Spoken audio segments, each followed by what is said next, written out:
Você já imaginou comprar um carro excelente, confiável e bem equipado, pagando menos do que ele realmente vale? Pois é, 2025 chegou e alguns modelos simplesmente despencaram na tabela FIPE. Mas calma, isso não significa que esses carros são ruins. Muito pelo contrário, são ótimas oportunidades para quem quer um carro top sem estourar o orçamento. E hoje eu vou te mostrar quais modelos valem muito a pena e por que eles estão custando abaixo da tabela FIPE. Meu nome é Luciano e eu apresento o canal Carros.com. Mas antes de começar o vídeo, vou pedir para quem não é inscrito se inscrever e deixar o like. Então, bora para o vídeo. Se você quer um carro japonês, familiar e que tem uma manutenção relativamente barata, o Honda Fit pode ser uma opção a se considerar. Os dois maiores pontos negativos do Fit, ao meu ver, é a lista de equipamentos e o preço, que é um pouco puxado para um carro dessa categoria. Mas é um carro que vale muito a pena, desconsiderando esses dois pontos. Para o dia a dia é um carro muito ok, e o mais interessante, além de ser um carro econômico, é um carro muito confiável e normalmente não costuma apresentar problemas. É zero dor de cabeça por aqui. O Fit tem 4 versões, sendo a DX, LX, EX e a EXL. Só que apenas a partir da versão EX que acaba sendo bem interessante. As versões anteriores são bem peladas e essa versão EX não se destaca muito, mas pelo menos já entrega alguns itens básicos de equipamentos para um carro dessa categoria, como um ar-condicionado digital e automático de uma zona, piloto automático, multimídia, freios ABS, airbags duplos, bancos em couro e alguns outros equipamentos. E aqui você tem um espaço interno muito grande, mesmo ele sendo um hatch compacto. Ele tem um entre-eixo de 2,53 metros e uma largura de 1,69 metros. Não são números que impressionam, mas ele tem um excelente aproveitamento, fazendo com que todos os 5 ocupantes viajem com muito conforto. E o porta-malas tem 363 litros, nada mal. Talvez para quem precisa de mais espaço interno, vale a pena mais ir no City, que é basicamente o mesmo carro, tem a mesma mecânica, versões e equipamentos, porém é maior.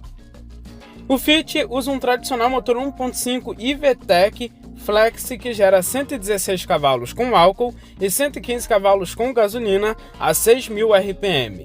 Ele tem 15,3 kg de torque com álcool e 15,2 kg de torque com gasolina a 4.800 RPM. O câmbio dele é um CVT. Ele faz de 0 a 100 km por hora em 12 segundos e atinge uma velocidade máxima de 172 km por hora. Para um motor 1.5 aspirado, que foi inicialmente lançado aqui no Brasil lá no início dos anos 2010, ele tem um desempenho até ok. Em relação ao consumo, estamos falando de um carro que também acaba agradando bastante. Ele faz cerca de 8,3 km por litro com álcool e 12,3 km por litro com gasolina dentro da cidade.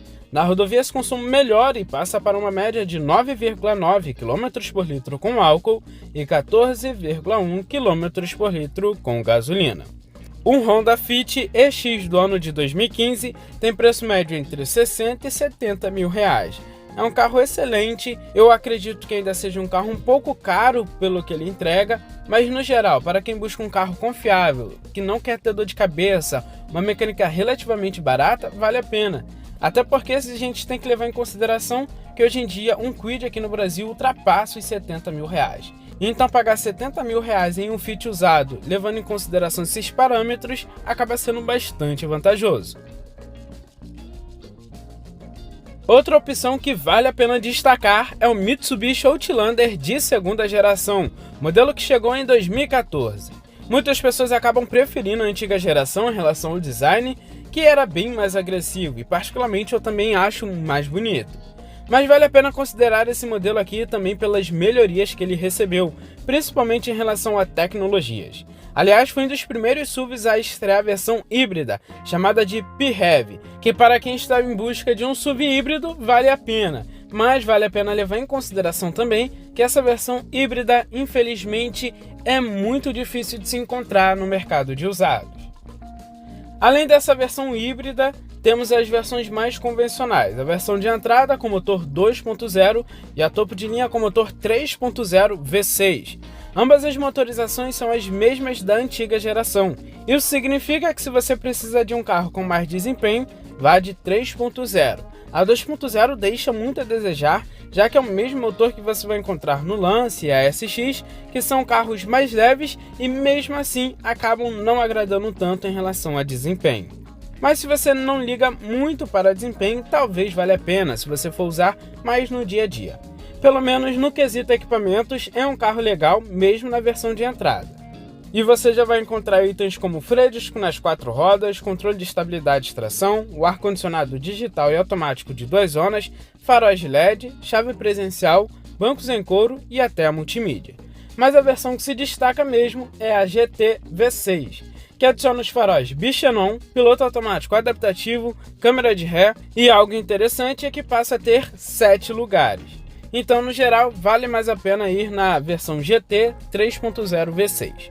E falando sobre a mecânica, o motor 3.0 MiVec é exatamente o mesmo do 2.0 da mesma família, só que por aqui passa a ser um 6 cilindros e ter 240 cavalos a 6.250 RPM e 31 kg de torque a 3.750 RPM.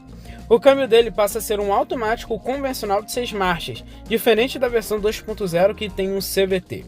Isso faz com que ele tenha um desempenho relativamente bom para um SUV pesado com motor V6, faz de 0 a 100 km por hora em 10 segundos e atinge uma velocidade máxima de 215 km por hora.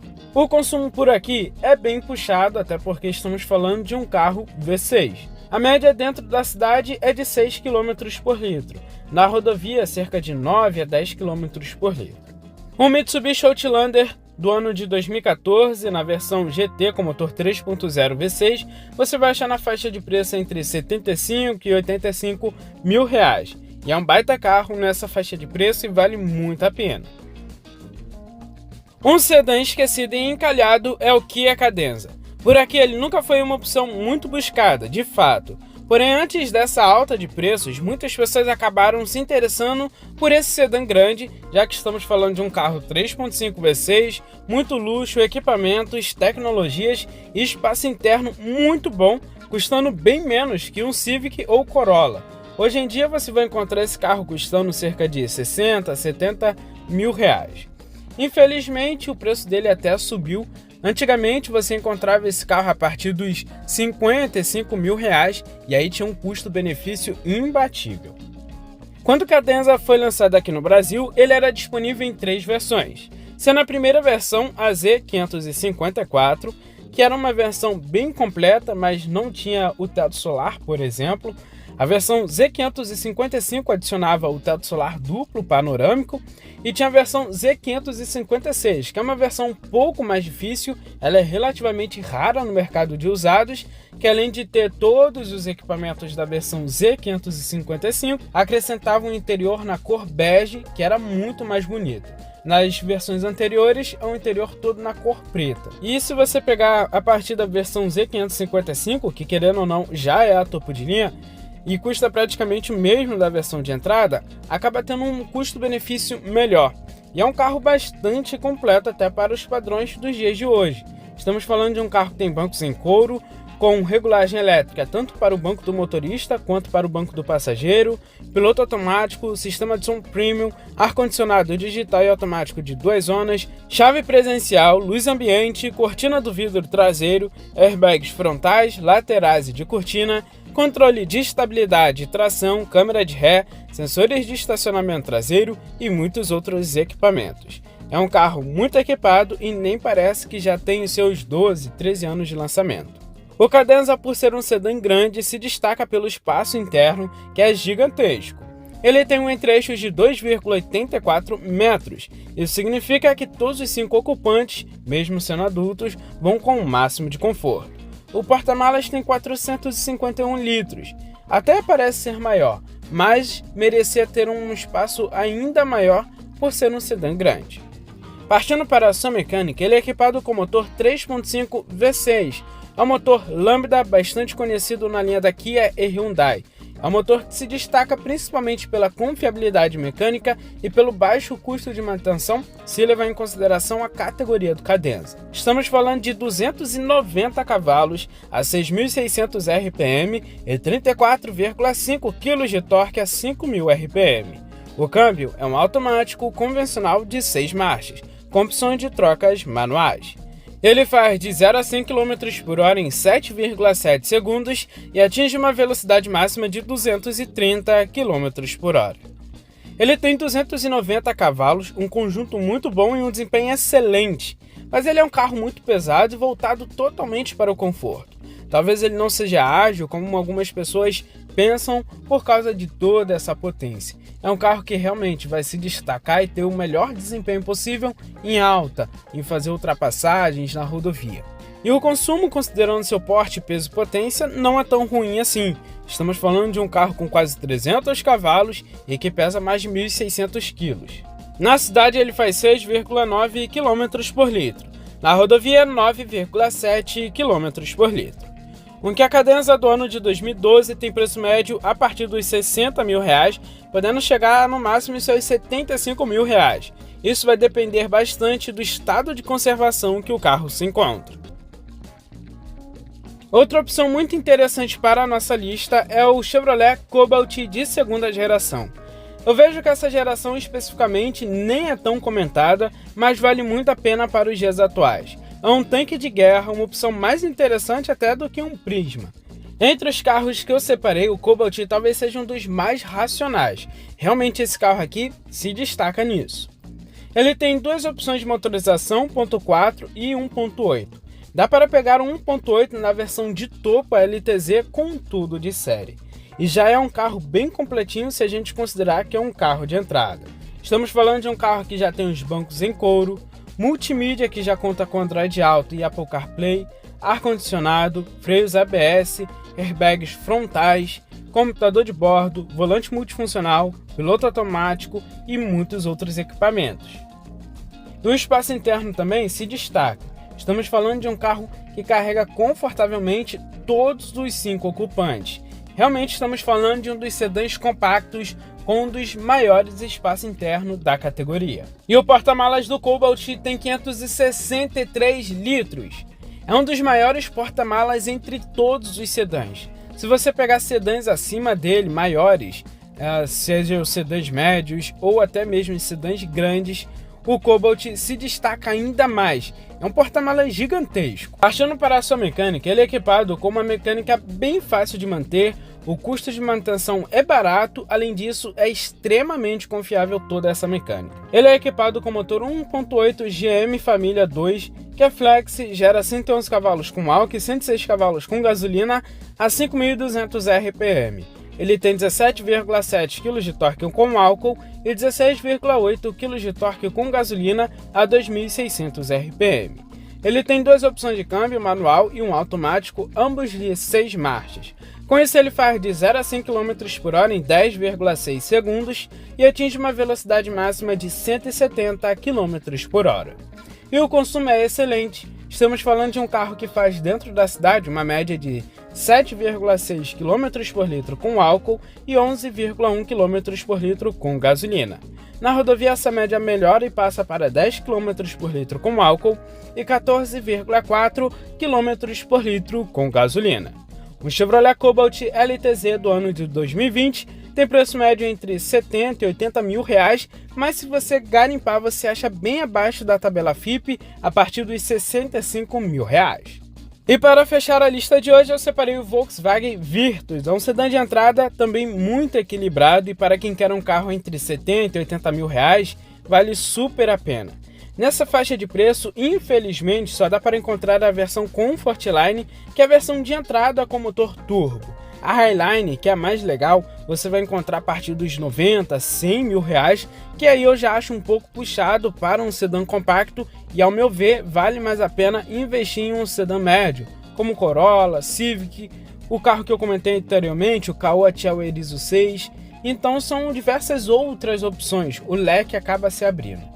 Porém, a versão Comfortline também não decepciona, ela é muito completa, já tem itens como freio a disco nas 4 rodas com ABS, tem 4 airbags, controle de estabilidade e tração, multimídia e tem alguns opcionais também para a época, como piloto automático, pedal shift, o ar-condicionado digital, entre outros itens. Dá para achar essa versão bem equipada e bem legal. Em relação à motorização, é um destaque. Estamos falando de um carro com motor 1.0 Turbo TSI, é um carro que tem injeção direta e é flex. São 128 cavalos com álcool e 115 cavalos com gasolina a 5.500 RPM. Ele tem 20,4 kg de torque com ambos os combustíveis a 2.000 RPM. O câmbio dele é um automático convencional de 6 marchas, é exatamente o mesmo câmbio que a gente encontra, por exemplo, lá no Jetta. Ele faz de 0 a 100 km por hora em 9,9 segundos e atinge uma velocidade máxima de 194 km por hora. Em relação ao consumo, é um carro excelente, tem um consumo muito bom em todas as situações. Na cidade, 7,8 km por litro com álcool e 11,2 km por litro com gasolina. Na rodovia, essa média passa para 10,2 km por litro com álcool e 14,6 km por litro com gasolina. O Volkswagen Virtus do ano de 2018 tem preço médio entre R$ 74 e R$ 86 mil, dependendo da versão. Se pegar a versão Comfortline que eu comentei anteriormente, na faixa dos R$ 70 mil ou até abaixo disso. É um carro excelente, vale super a pena.